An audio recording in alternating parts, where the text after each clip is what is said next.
Hello student, class 12th physics, chapter 5 magnetism and matter, part 6. Now today's topic is Curie's. Three things that we are doing in the Curie's,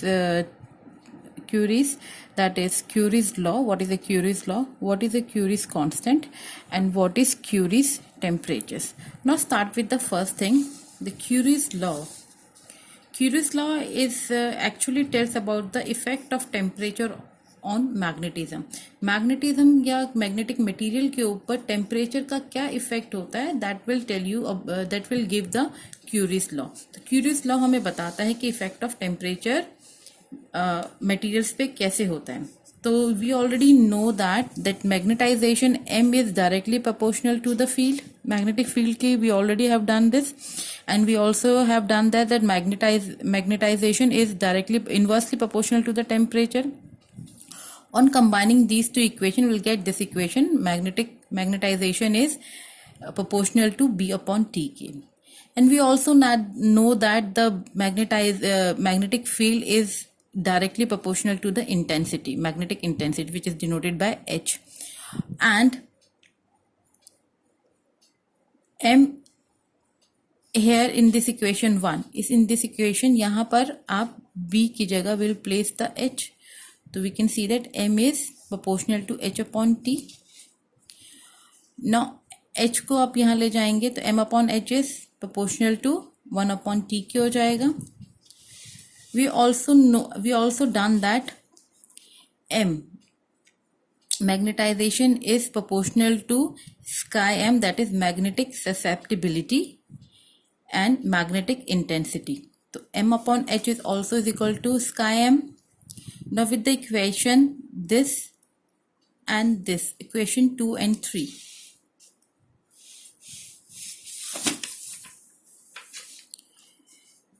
from the equation 2 and 3 we can see that sky m is proportional to, inversely proportional to 1 upon T with this equation and this equation. यहाँ पे भी m upon H and m upon H. So you can write sky m is equal inversely proportional to 1 upon temperature, 1 upon T. After removing the proportionality sign, we get sky m is equal to C upon T. This is your Curie's law. So where C is called the Curie's constant, and the value of C depend on the nature of the material. Material के ऊपर depend करता है कि C की value क्या रहेगी. And T is your absolute temperatures. So first thing, it is always asked in your exams कि what is the Curie's law. तो जब Curie's law में करेंगे तो ये सारी चीजें आपको लिखनी है. And this, अगर वो पूछते हैं what is the Curie's constant, तो ये सब लिखने की जरूरत नहीं. You have to start from here. According to the Curie's law, sky m is equal to C upon T, where C is the Curie's constant and its value depend on the nature of the material, and T is your absolute temperature. Now next है आपका Curie's temperature. ये भी exam में कभी कभी पूछा जाता है what is the Curie's temperature. The temperature at which ferromagnetic material converts into paramagnetic material.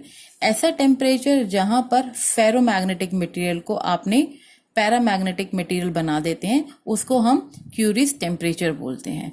तो स्काई एम, जो स्काई है, sky M that is constant is equal to C mu not upon T minus T C. तो ये रिलेशन आपको याद करना पड़ेगा about the Curie's temperature. It can also be directly come in your exam. तो where Tc क्या है आपका, that is Curie's temperature है, T absolute temperature है, and C is your Curie's constant है. It depend on the nature of the material. So with the help of this formula, there are some examples are here. For cobalt, the Curie's temperature is 1394 Kelvin, iron 1043 Kelvin, Fe2O3 that is 893 Kelvin, and nickel is 631 Kelvin. So according to the first, हमने जो magnetisation of earth का पढ़ा था, तो वहाँ पे हमने first theory को ये एज्यूम किया था, inside there is a bar magnet.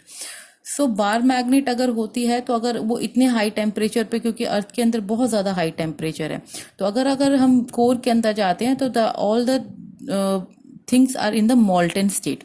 अगर इतने हाई टेम्परेचर पे आयरन और ये जो क्वांटिटीज है they are at high temperature molten state पर आती हैं, तो जो हमारी थ्योरी है कि अर्थ के अंदर कंसीडर किया जाता है कि वहां पे कोई बार मैग्नेट है, तो वो एक तरह से रिजेक्ट हो जाती है थ्योरी। तो फर्स्ट थ्योरी जो हमने कंसीडर करा था, earth magnetism is due to the bar magnet, क्योंकि अकॉर्डिंग टू क्यूरिस टेम्परेचर, इस रिलेशन के accordingly at the high temperature ये सारी जो चीजें हैं, आयरन है that is available in the molten state. अगर मॉल्टन स्टेट पे होगी तो बार मैग्नेट वाला थ्योरी हमारी रॉन्ग साबित हो जाती है।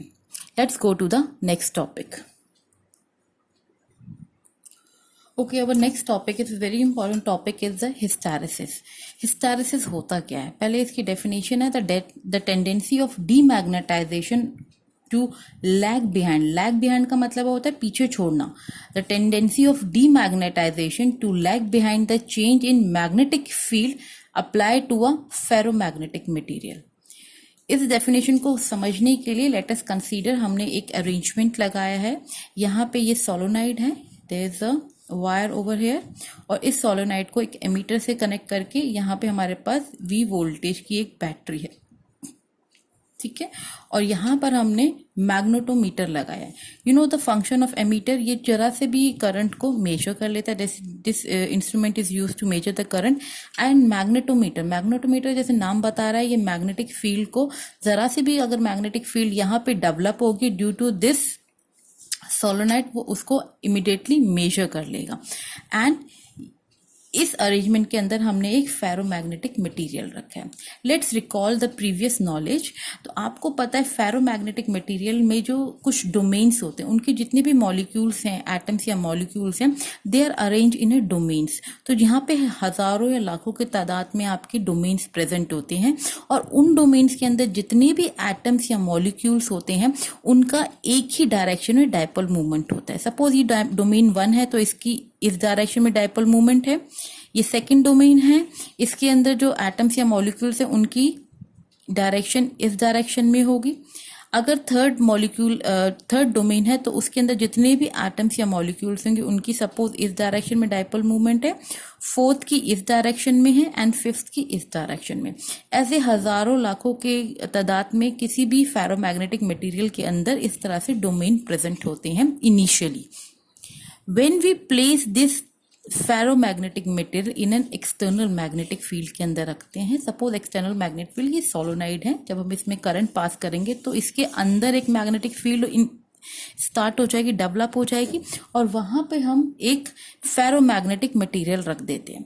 सो उसमें क्या होता है, जब फेरोमैग्नेटिक मटेरियल रखेंगे तो ऑटोमेटिकली इसके जितने भी डोमेन डिफरेंट डायरेक्शन में है, इस डायरेक्शन में है या इस डायरेक्शन में है, किसी भी डायरेक्शन है, they automatically align themselves in only in single direction. एक सिंगल डायरेक्शन में वो अपने आप को अलाइन करेंगे लाइक दिस। तो जितने भी यहाँ पे डोमेन्स हैं वो सारे अपने आप को, अगर वो इस डायरेक्शन में है तो इस डायरेक्शन में हो जाएंगे, अगर वो उल्टी डायरेक्शन में तो ऑटोमेटिकली टर्न होके वो इस डायरेक्शन में हो जाएंगे, इस डायरेक्शन में है तो वो ऐसे हो जाएंगे, और लास्टली इस डायरेक्शन में they will turn themselves into in this direction. तो जितने भी आपके डोमेन्स के अंदर एटम्स या मॉलिक्यूल होते हैं, when they are place in the magnetic field, external magnetic field में होंगे, तो वो ऑटोमेटिकली अपने आप को एक सिंगल डायरेक्शन में ही रिप्रेजेंट करेंगे। क्लियर?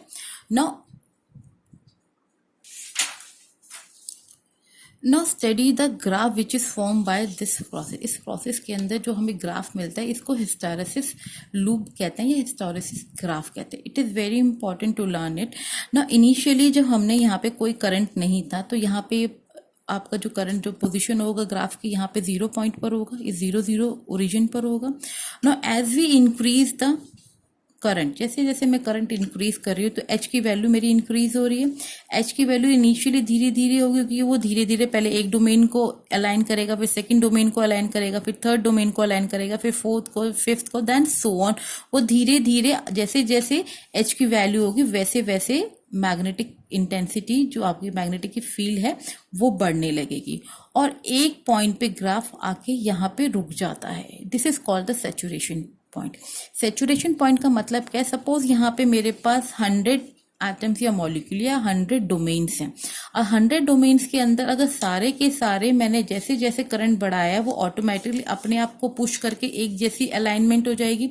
तो एक पोजीशन ऐसी आएगी जहां कोई भी डोमेन बचेगा नहीं अलाइन होने के लिए, that at that point it's called as a saturation point. तो वो आपका सेचुरेशन पॉइंट हो जाएगा जब सारे के सारे डोमेन आपके एक ही डायरेक्शन में अलाइन हो चुके होंगे। तो उस समय अगर आप जितना मर्जी इसके अंदर एच बढ़ा लीजिए, अब तो कोई फर्दर डोमेन अपनी डायरेक्शन चेंज करने के लिए रह नहीं गया, तो आप जितना मर्जी इसके अंदर करंट इंक्रीज कर लीजिए, उसके अंदर किसी तरह का भी मैग्नेटिक फील्ड फर्दर इंक्रीज नहीं होगा। तो उस पॉइंट को हम सेचुरेशन पॉइंट करते हैं। अब सेचुरेशन पॉइंट पे पहुंचने के बाद अब आप क्या करते हैं, हम इसको वापस करंट को डिक्रीज करना, दैट मीन एच की वैल्यू को हम थोड़ी सी धीरे धीरे डिक्रीज कर देते हैं। अगर इनिशियली उसने पाथ ए लिया था, अब हम देखते हैं कि ग्राफ दूसरा पाथ ही फॉलो करना शुरू कर दिया उसने, ये वाले पाथ पे वापस नहीं आ रहा। जब हम इसकी एच को हटा रहे हैं, मतलब हम यहां से करंट को डिक्रीज करने हैं, तो they have taken a new path, वो अपना ए बी वाले पाथ से आ रहा है। जब ए बी वाले पाथ से आ रहा है तो जैसे जैसे एच को हम कम करते जा रहे हैं, बी की वैल्यू भी ऑटोमेटिकली कम हो रही है। लेकिन हम एच को फर्दर डिक्रीज करते जा रहे हैं। जब एच को हमने जीरो कर दिया, एच को जीरो कर दिया मतलब यहाँ पे हमने कोई भी करंट फ्लो नहीं कर रहा, इस सोलोनाइट के अंदर कोई भी करंट फ्लो नहीं कर रहा, तो हमने मतलब एच की वैल्यू बिल्कुल जीरो कर दी। But what we see that कि स्टिल इस फेरोमैग्नेटिक मटेरियल के अंदर अभी भी मैग्नेटिक इंटेंसिटी या मैग्नेटिक फील्ड अभी भी प्रेजेंट है। ये जो पॉइंट है कि हमने इसको जब पहले करंट दिया था, मैग्नेटाइज करा था, उसके बाद हमने धीरे धीरे करंट को हटा लिया और एच की वैल्यू हम जीरो लेकर आ गए हैं। जब एच की वैल्यू हम जीरो लेकर आ गए, अभी भी उसके अंदर मैग्नेटिक फील्ड की वैल्यू है, मतलब उसके अंदर कुछ ना कुछ मैग्नेटिक फील्ड है। तो that point is called retentivity. इस पॉइंट को हम रिटेंटिविटी करते हैं। अब हम चाहते हैं उसको पूरा रिटेंटिव, मतलब उसके अंदर पूरी मैग्नेटिक फील्ड जो हमने डेवलप करती पूरा जीरो करें, तो हमें क्या करना पड़ेगा, एच को हमने रिवर्स डायरेक्शन में करना पड़ेगा। मतलब अब एच की हम यहां पे जो हमारी प्लस और माइनस की डायरेक्शन है उसको हम चेंज करेंगे to get the in the negative direction. तो जब हम इसकी एच की वैल्यू हम नेगेटिव डायरेक्शन में चेंज करेंगे, व्हाट वी सी दैट अब उसकी डीमैग्नेटाइजेशन प्रॉपर्टी शुरू हो जाती है, उसकी मैग्नेटिक फील्ड धीरे धीरे कम हो जाती है। और जैसे ही वो मैग्नेटिक फील्ड जीरो हो जाती है, मैग्नेटिक फील्ड मतलब बी की वैल्यू जब एग्जैक्टली बी की वैल्यू जब आपकी जीरो हो जाती है, तो यहाँ पे एच की कोई नेगेटिव वैल्यू आती है। उस पॉइंट को हम कोरेसिविटी कहते हैं। That point is called coercivity. Again हम चाह रहे हैं, क्योंकि हम करंट अपोजिट डायरेक्शन में चला रहे हैं, तो अब जो डोमेन्स आपके इस डायरेक्शन में थे, अब वो घूमकर इस डायरेक्शन में आना शुरू हो रहे हैं और आते आते वो इस डायरेक्शन में हो जाएंगे। That means again they will get a saturated point, उनका भी दोबारा से आ जाएगा। जब वो सेचुरेटेड पॉइंट आएगा, अगेन हम दोबारा से उसको, जैसे हमने यहां से स्टार्ट करा था, एच की वैल्यू को अब यहाँ पे हम नेगेटिव में इस तरफ इंक्रीज करेंगे। तो जैसे हम इंक्रीज करके जीरो से लेकर will again get back to this saturation point. तो ये जो हमें जो पाथ मिला है A B C D E F, again A पे जो हम पाथ पहुंचे, इसको हिस्टेरेसिस लूप बोलते हैं। This is called the loop. ये हमें एक लूप देता है। Let's see the definition related to this loop. ना एरिया ऑफ हिस्टेरेसिस लूप, ये जो हमें एरिया मिला है, दिस एरिया, ये जो कंप्लीट एरिया मिला है hysteresis loop, it represent the energy dissipated per unit volume in the material through a cycle of magnetization. अब आपने देखा था फेरो मैग्नेटिक मटेरियल में इस डायरेक्शन में अगर थे, तो हमने इसको पहले इस डायरेक्शन में सारे एटम्स मॉलिक्यूल को करा और उसके बाद हमने इस डायरेक्शन में करा। तो इन्होंने जो एटम एंड मॉलिक्यूल्स ने जो वर्क डन करा है, जो एनर्जी चेंज हुई है, there is a loss of energy, क्योंकि उन्होंने कोई काम करा है। पहले इस डायरेक्शन में थे सारे के सारे, पहले तो अलग अलग डायरेक्शन में इस डायरेक्शन में आए, उसके बाद फिर हमने रिवर्स डायरेक्शन में करा, तो फिर आपके एटम मॉलिक्यूल इस डायरेक्शन में है because of the negative value of H, इस डायरेक्शन में आ गए। फिर हमने उनको इस डायरेक्शन में किया, तो there is a loss of energy. तो जब ये लॉस ऑफ एनर्जी होती है तो ये हमें बताता है लुक कितना लॉस ऑफ एनर्जी हुआ है during the process of magnetisation. तो इसका बेस्ट एग्जांपल कहाँ पे हम इन्हें यूज करते हैं, hysteresis graph like the transformer. जो आपके घरों के बाहर या गलियों के बाहर जितने भी ट्रांसफॉर्म बड़े बड़े रखे होते हैं, तो सपोज एक कंपनी ए है और एक कंपनी बी है, उसने दो अलग अलग तरह के ट्रांसफॉर्मर बनाए हैं और उस ट्रांसफॉर्मर में आपका कॉइल्स होते हैं, कोर लगे होते हैं, सोलोनाइड्स फॉर्म होते हैं ट्रांसफॉर्मर में, तो वो अपने हिस्टैरिसीस ग्राफ देते हैं। हिस्टैरिसीस ग्राफ सपोज एक ए का ये है और बी का हिस्टैरिसीस ग्राफ ये है, तो हमें सेलेक्ट करना होता है कि हमें कौन सा ट्रांसफॉर्मर मिला है। तो हमें जो देखना होता है, क्योंकि जो ट्रांसफॉर्मर होता है वो डीसी ना चल के एसी पे चलता है, एक बार ही पॉजिटिव देता है एक बार नेगेटिव देता है, तो हमें देखना होता है कि किसके अंदर एनर्जी लॉस कम हुआ है। तो according to their hysteresis graph, like A के अंदर एरिया कम है एज कंपेरेटिव टू बी का एरिया इतना है, तो इन दोनों का जो हिस्टोरिसिस ग्राफ का जो एरिया है, ए का कम है बी का ज्यादा है, दैट मीन्स ए का जो एनर्जी लॉस है, energy loss during the process of magnetisation and demagnetisation, A का कम है तो हम सेलेक्ट करेंगे ए वाले को इररिस्पेक्टिव ऑफ द बी को नहीं सेलेक्ट करेंगे, क्योंकि यहाँ पे एनर्जी लॉस का जो एरिया है वो ज्यादा है, तो इसलिए हम बी को सेलेक्ट ना करके ए को सेलेक्ट करेंगे। It is also loops are also use in the electromagnet, जो आपकी बड़ी बड़ी इलेक्ट्रोमैग्नेट्स बनती हैं। इलेक्ट्रोमैग्नेट्स में क्या होता है कि अगर आपने कोई इलेक्ट्रोमैग्नेट बनाई है और आपने बड़ा सा कंटेनर उसको उठाया है, जब आप बड़े से कंटेनर को उठाते हैं तो उसको आपने किसी और दूसरी जगह पे जाके रखना होता है। जब आपने दूसरी कहीं जगह पे जाके रखना है तो उसमें वो बिल्कुल डीमैग्नेटाइज हो जाना चाहिए। एक बार मैग्नेटाइज हुआ, दूसरी बार डीमैग्नेटाइज हुआ। तो according the basis of this graph कि उसके अंदर रिटेंटिविटी कम होनी चाहिए, मतलब कि आपने एक बार उसके अंदर इलेक्ट्रिसिटी पास करी तो मैग्नेट बन गया, मैग्नेट से उसने उस सामान को उठा लिया। अब उठाने के बाद उसने छोड़ना भी है, छोड़ने के बाद मतलब ऐसा ना हो कि वो मैग्नेट बना का बना रह जाए, तो उसके मैग्नेट को हटाने के लिए हमें ऐसा मटेरियल देखना है जिसकी रिटेंटिविटी प्रॉपर्टी कम हो, उसका लूप के अंदर जो रिटेंटिविटी प्रॉपर्टी है वो बहुत पतली हो, जिसकी रिटेंटिविटी बहुत कम हो, तो उस तरह का हम मटेरियल यूज करेंगे इलेक्ट्रोमैग्नेट्स के लिए, बड़ी बड़ी जो इलेक्ट्रोमैग्नेट्स होती हैं। तो हम देखते हैं कि हमें कौन सा मटेरियल यूज करना है for the formation of electromagnet. हमें ऐसा मटेरियल लेना है कि जब उसको हम मैग्नेटाइज करें by the process of electricity, तो जब उसको एकदम डीमैग्नेटाइज करेंगे, उस सामान को दूसरी जगह पे रखना है तो हमें डीमैग्नेटाइज करना है, तो ये ना होना उसके अंदर मैग्नेटिक प्रॉपर्टी अभी भी रह जाए, तो हमें उस ऐसा मटेरियल सेलेक्ट करना है जिसकी रिटेंटिविटी प्रॉपर्टी कम हो। अब रिटेंटिविटी की डेफिनेशन क्या है? The magnetic induction left behind in a magnetic material after magnetizing field has been removed। तो डीमैग्नेटाइजेशन के टाइम, मैग्नेटाइजेशन के टाइम पे जब इसे मैग्नेटाइजेशन डीमैग्नेटाइज कर रहे हैं तो उसके अंदर जो still the property of magnetization रह जाती हैं, that is called as retentivity. और कोरेसिविटी क्या होता है? Nature of the reverse magnetizing field intensity H required for the residue magnetization of a magnetic material become zero. ऐसी वैल्यू H की ऐसी वैल्यू जब मैग्नेटाइजिंग फील्ड की वैल्यू जीरो हो जाए उसको कोरेसिविटी कहते हैं। अब हिस्टोरिसिस का एक्चुअल मीनिंग क्या है? दैट इज डिलेड, मीन्स होता है delayed. The phenomena of lagging the magnetic induction behind the magnetizing field is called as hysteresis. Hysteresis मतलब मैग्नेटिस इंटेंसिटी के पीछे मैग्नेटाइजेशन फील्ड आ रहा है। जैसे जैसे आगे बढ़ रहा है, जैसे सपोज ये वैल्यू आ गई हमारी, H की वैल्यू यहाँ पर आ गई, H की वैल्यू यहाँ पर है और कुछ B की वैल्यू है यहाँ पर।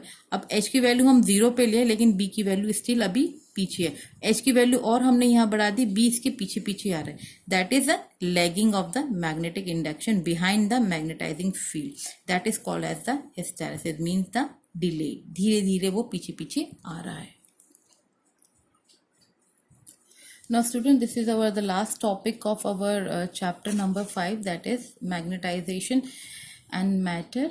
एंड लास्ट टॉपिक आपका इलेक्ट्रोमैग्नेट्स रहता है। इलेक्ट्रोमैग्नेट्स का जर्नल टॉपिक है, वो मैंने आपको बता दिया है कि on the basis of hysteresis graph कौन सा material is best suited to put the core, जो आप जिससे हम इलेक्ट्रोमैग्नेट्स बनाएंगे कौन सा होगा जिसकी रिटेंटिविटी प्रॉपर्टी कम होगी, जिसके अंदर रिटेंटिविटी प्रॉपर्टी कम होगी, उसकी हम इलेक्ट्रोमैग्नेट बनाएंगे। एंड द परमानेंट मैग्नेट्स बनाने के लिए हमें क्या चाहिए, जिसकी रिटेंटिविटी प्रॉपर्टी ज़्यादा हो। मतलब अगर आप उसको मैग्नेटाइज कर रहे हैं बाय अप्लाइंग द करंट, जब उसके अंदर करंट अप्लाई कर रहे हैं और उसके अंदर जब आप इलेक्ट्रिसिटी रिमूव कर देंगे तो वो हमें एक मैग्नेट चाहिए, तो मतलब उसके अंदर मैग्नेटिक प्रॉपर्टी होनी चाहिए। तो उसके अंदर मैग्नेटिक प्रॉपर्टी तभी होंगी जब उसके अंदर रिटेंटिविटी प्रॉपर्टी ज़्यादा होगी। तो जिन मटेरियल के अंदर रिटेंटिविटी प्रॉपर्टी ज़्यादा होगी तो वो हम मटेरियल यूज़ करेंगे for the permanent magnets and for the electromagnets जिनकी रिटेंटिविटी प्रॉपर्टी कम होगी, जिनकी वैल्यू, जो ये ग्राफ जो स्टीप ग्राफ है वो कम से कम आपका यहाँ पर आ जा रहा है। जो पतला सा ग्राफ बनेगा उसको हम यूज करेंगे लाइक दिस। अगर मैं ग्राफ बनाती हूँ तो इलेक्ट्रोमैग्नेट्स के लिए तो मुझे ये वाला पॉइंट रिटेंटिविटी ये जहां मर्जी चला जाए, लेकिन इसका जो ग्राफ की वैल्यू है ये पतला, रिटेंटिविटी ये कम होनी चाहिए। ये वैल्यू जो बी की वैल्यू है it should be very less.